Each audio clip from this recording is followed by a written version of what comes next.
आपको याद हो तो मैंने आपको राजस्थान के सबसे खूंखार गैंगस्टर की कहानी सुनाई थी। उस गैंगस्टर की कहानी जो पढ़ा लिखा जल्लाद था। उसका लुक हीरो की तरह था, लेकिन अपने दुश्मनों की जान लेते वक्त वो शैतान बन जाता था।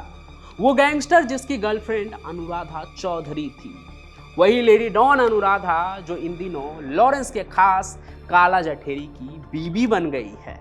इस पूरी कहानी को सुनाते वक्त मैंने आपको बताया था कि राजस्थान में एक वक्त ऐसा भी आया था जब वहाँ की पूरी पुलिस उसके पीछे थी और आनंदपाल जो था वो फरार चल रहा था। पुलिस से जब भी उसकी मुठभेड़ होती तो वो हमला करके भाग जाया करता था। बाद में पता चला कि वो राजस्थान के चूरू इलाके में छुपा हुआ था। आखिरकार 24 जून 2017 की वो रात आती है जब चूरू के एसपी की अगुवाई में AK-47 रखने वाले आनंदपाल को उस घर समेत करीब 150 पुलिस बल के साथ घेर लिया जाता है। घर के छत से आनंदपाल गोली बरसा रहा था। ऐसे में वो अकेले सभी पुलिस वालों पर भारी पड़ रहा था, क्योंकि वो ऊंचाई पर था और वहां से पुलिस वाले सभी नीचे में थे। इसलिए पुलिस ने प्लान के तहत आनंदपाल के भाई रविंद्रपाल को अपने साथ लिया और आगे बढ़कर भाई के जरिए यह ऐलान करवाया कि आनंदपाल सरेंडर कर दे तो उसे बस गिरफ्तार करके वहां से ले जाया जाएगा। लेकिन आनंदपाल ऐसा करता नहीं है, पुलिस पर हमला करना लगातार जारी रखता है और जवाबी कार्रवाई में पुलिस को जबरन गोली चलानी पड़ती है और 5 लाख के इनामी बदमाश जो होता है ये गैंगस्टर आनंदपाल, वो पुलिस की गोलियों से ढेर हो जाता है, इनकाउंटर हो जाता है उसका। इसके बाद पुलिस की इस बहादुरी के लिए उन्हें राज्य सरकार के तरफ से इनाम भी मिलता है, तमगा भी मिलता है। लेकिन इस पूरे शौर्य की कहानी में ट्विस्ट तब आता है जब अदालत से एक फैसला आता है कि 7 साल पहले उस रात राजस्थान के चूरू में जो हुआ था वो पुलिस का एनकाउंटर नहीं बल्कि एक मर्डर था। मर्डर गैंगस्टर आनंदपाल का पुलिस वालों के हाथों, क्योंकि सबूत और गवाहों के मुताबिक आनंदपाल हाथ उठाकर बिना गोली चलाए हथियार जमीन पर रख के सरेंडर करने के लिए तैयार था। उसने अपना हथियार डाल दिया था, लेकिन फिर भी पुलिस वालों ने उसे बेरहमी से पीटा, गाली दी और फिर गोलियों से छलनी करके मौत के घाट उतार दिया। मुझे पता है आप में से बहुत से लोग ये सोच रहे होंगे कि आनंदपाल कौन सा देवता पुरुष था, कितने लोगों की उसने जान ली थी, पुलिस ने उसे मारकर कौन सा गलत काम किया, अपराध को खत्म किया है और ये कैसे प्रूव हुआ कि वो इनकाउंटर जो था वो फेक था। तो ये सही है या गलत है, इस पे तो हम बाद में आएंगे। पहले ये बताते हैं आपको कि आखिर कोर्ट के अंदर ये प्रूव कैसे हुआ कि ये इनकाउंटर नहीं बल्कि एक मर्डर था। तो देखिए, आनंदपाल सिंह की मौत के बाद राजपूत बिरादरी में गुस्सा आ गया था और उन्होंने कहा कि इनकाउंटर नहीं बल्कि एक मर्डर है। पुलिस वालों ने सरेंडर करने के बावजूद भी आनंदपाल सिंह को मार डाला। इसलिए मामले की जांच हो, फिर ये मामला CBI को सौंप दिया गया। तब जाकर 20 दिन के बाद आनंदपाल का अंतिम संस्कार हुआ था, जिसमें हजारों लोगों ने हिस्सा लिया था, क्योंकि अपने इलाके में आनंदपाल की एक और छवि थी अपराधी से अलग, रॉबिन हुड की। इधर 2 साल के बाद CBI कोर्ट में क्लोजर रिपोर्ट ये आया कि इनकाउंटर में कोई भी गलत चीज नहीं हुई है, इनकाउंटर एकदम बिल्कुल जेन्युइन है। आनंदपाल ने सरेंडर नहीं किया था, इसलिए ही उस पर फायरिंग हुई थी। पुलिस ने जवाबी कार्रवाई किया था, अपने तरफ से कोई कार्रवाई नहीं की थी। लेकिन इसी बीच आनंदपाल की वाइफ पहुंच गई अदालत और उन्होंने कहा कि CBI की रिपोर्ट, क्लोजर रिपोर्ट जो है वो रिपोर्ट ही गलत है, इसलिए इस केस को क्लोज नहीं करना चाहिए, क्योंकि उनके पास कुछ सबूत है, कुछ कागजात है। और सबसे बड़ा पेज जो वहाँ था, जो उन्होंने बताया कि चूरू पुलिस ने पूरे इनकाउंटर के लोकेशन का नक्शा मांगा गया था उनसे कि कहाँ पुलिस थी, कहाँ से पोजीशन लिया गया, कहाँ से गोली चलाई गई, कैसे आनंदपाल को मारा गया, ये सब कैसे हुआ, इसका नक्शा दिया जाए उस लोकेशन का। लेकिन 2 साल के बाद भी पुलिस के पास इसका कोई जवाब नहीं था, उनके पास कोई नक्शा ही नहीं था, उन्होंने कोई नक्शा पेश ही नहीं किया था। अदालत के कहने के बाद नक्शा मिला भी और दलील भी दी गई, लेकिन CBI कोर्ट को वो दलील और वो नक्शा कुछ जमा नहीं, कहा कि इसकी जांच होनी चाहिए। और इसके बाद इस केस पर मुकदमा शुरू हुआ कि बात सही है या गलत है, और लगभग 4 साल तक चलता रहा ये मुकदमा। इसी बीच अदालत में पुलिस की इतनी गलतियां दिखी, गलतियां क्राइम सीन पर, गलतियां पुलिस के बयान में जो सबूत के साथ मिल नहीं रहे थे, गलतियां उस नक्शे में जो उन्होंने कोर्ट में दिखाया था। बाकी गलतियां तो बहुत है, लेकिन उसमें कुछ जो पॉइंट है वो मैं आपको बताता हूँ जो काफ़ी ज़रूरी है और उसे सुनकर आपको खुद समझ में आ जाएगा कि कुछ तो झोल ज़रूर था, जिससे ये प्रूव हो जाएगा, आप समझ लीजिए एक तरह से, कि अदालत ने ये फैसला क्यों लिया। तो पुलिस की कहानी थी कि इनकाउंटर वाली रात आनंदपाल सिंह जो है वो घर की छत पर था और पुलिस की टीम सीढ़ियों की आड़ में गोली चला रही थी।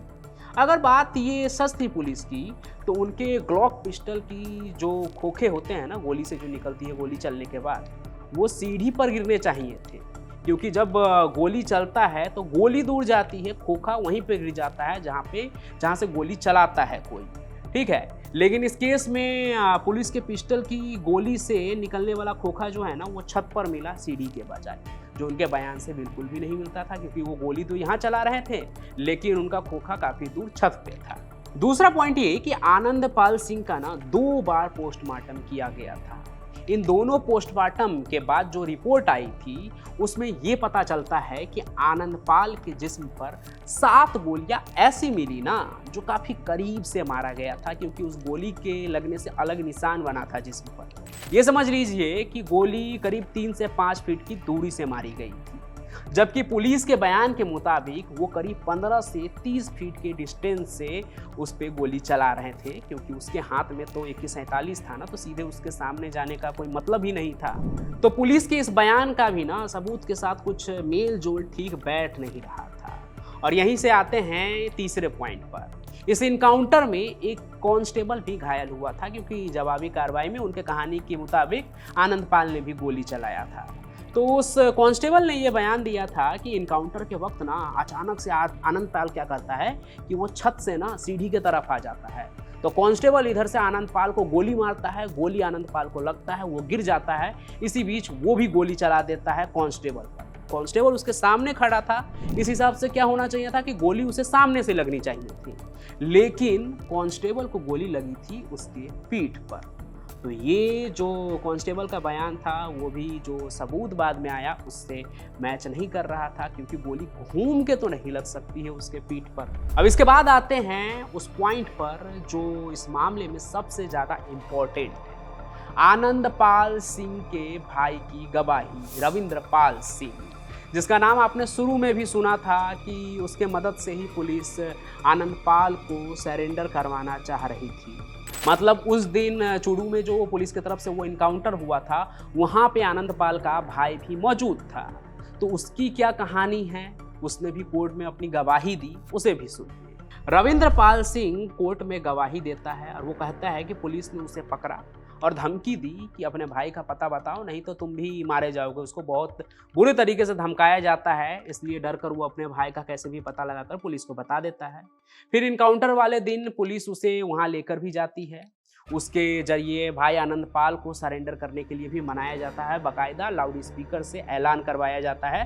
भाई उसे कन्विंस करता है कि तुम सरेंडर कर दो, पुलिस तुम्हें एनकाउंटर नहीं करेगी, तुम्हें जेल में लेकर जाएगी। आनंदपाल सिंह जवाब भी देता है, ठीक है मैं सरेंडर कर दूंगा, मेरी सिक्योरिटी और जेल की सिक्योरिटी का जिम्मा पुलिस वाले को लेना पड़ेगा। पुलिस वाले भी इस बात पे हामी कर देते हैं, क्योंकि आनंदपाल के पास AK-47 था और वो सामने से सरेंडर कर रहा था, तो वो भी हामी भर देते हैं। इसके बाद आनंदपाल के भाई ने बताया कि पुलिस की एक टीम सीढ़ी से होते हुए छत पर गई। छत पर आनंदपाल सिंह अपने दोनों हाथ हवा में उठाकर खड़ा था, हथियार नीचे रखे थे उसके। पुलिस की टीम उसके करीब जाती है और झपट कर, एक तरह से अचानक से कहें तो, सारे हथियार हटाकर आनंदपाल को पकड़ लेते हैं। फिर उसे लात घूंसों से वहीं पीटने लगते हैं, मारने लगते हैं, उसे गालियां देने लगते हैं। ये गवाही है उसके भाई की। और फिर वहाँ पर पुलिस वाले जो खड़े थे वो गोली मारना शुरू कर देते हैं। 30 से ज़्यादा गोलियां उसके जिस्म में लगती है, जिसमें से 7 गोलियां वो होती है जो बहुत ही करीब से लगा होता है, जो फॉरेंसिक रिपोर्ट में भी आया था, जो मैंने आपको ऊपर बताया था।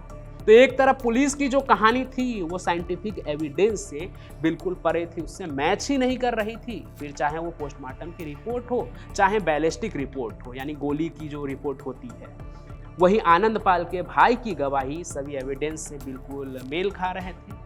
इसलिए कोर्ट ने उसके गवाही को एकदम सही माना। और फिर जब इतना कुछ होने के बाद जज साहब अपना जजमेंट लिखते हैं तो कहते हैं कि एक क्रिमिनल चाहे कितना भी बड़ा इनामी क्यों ना हो, कितना ही खूंखार क्यों ना हो, अगर वो खुद सरेंडर कर रहा है यानी अपनी कस्टडी दे रहा है, लेकिन फिर भी उस पर गोली चलाया जाता है तो ये एनकाउंटर नहीं बल्कि हत्या कहलाएगा।